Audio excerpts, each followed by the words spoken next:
Hello friends, അങ്ങനെ നമ്മുടെ ചെമ്പനീർ പൂവ് ഇന്നത്തെ പ്രമോലുണ്ടല്ലോ, നമ്മുടെ ശ്രുതിയെ കയ്യോടെ പൊക്കുന്ന നിമിഷങ്ങളാട്ടോ കൂട്ടുകാരെ നമുക്ക് കാണുവാൻ സാധിക്കുന്നത്. അടുത്ത ചതിയിലേക്ക് വീണ് കഴിഞ്ഞു, അടുത്ത ചതിയല്ല അടുത്ത പിടുത്തത്തിലേക്ക് വീണ് കഴിഞ്ഞു എന്ന് തന്നെ പറയാം. നമ്മുടെ വിശ്വനാഥന്റെ എന്തെങ്കിലും ഫോട്ടോ ഉണ്ടെന്ന് നമ്മുടെ സച്ചിയും രേവതിയും കൂടെ നമ്മുടെ സുധീരുടെ അടുത്ത് തിരക്കുന്നുണ്ട്.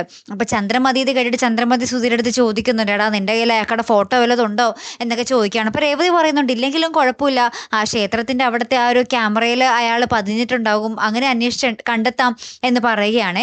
അപ്പൊ തന്നെ നമ്മുടെ ശ്രുതി പറയുന്നുണ്ട്, അതൊന്നും വേണ്ട, അതൊക്കെ ഞാനൊരാളെ ഏർപ്പാടാക്കിയിട്ടുണ്ട് എന്ന് പറയുകയാണ്. അപ്പൊ തന്നെ നമ്മുടെ ശ്രുതി ഒന്ന് ഞെട്ടുന്നുണ്ടേ, ഇവൾ ആരെ ഏർപ്പാടാക്കി എന്നുള്ള രീതിയിൽ ഇങ്ങനെ നിൽക്കുന്നുണ്ടേ. പിന്നീട് നമ്മുടെ ശ്രുതിയുടെ അടുത്ത് ചോദിക്കുകയാണ്, നീ എന്തിനാണ് അയാളുടെ അടുത്ത് നിന്ന് പൈസ പലിശയ്ക്ക് എടുത്തിരിക്കുന്നത്? നിന്റെ അച്ഛൻ വലിയ കോടീശ്വരനാണെന്നാണല്ലോ നീ പറഞ്ഞത്, പിന്നെ എന്തിനാണ് ശ്രുതി നീ അത്രയും പൈസ പലിശയ്ക്ക് എടുത്തത് എന്ന് ചോദിക്കുവാണ്. അപ്പൊ നമ്മുടെ ശ്രുതിയുടെ മുന്നിൽ, ഈ ചോദ്യത്തിന് മുന്നിൽ നമ്മുടെ ശ്രുതി ഭയങ്കരമായിട്ട് പതറി നിൽക്കുന്ന ഒരു രംഗങ്ങൾ തന്നെയാട്ടോ കൂട്ടുകാരെ നമുക്ക് ഏറ്റവും ഒടുവിൽ കാണുവാൻ സാധിച്ചതേ.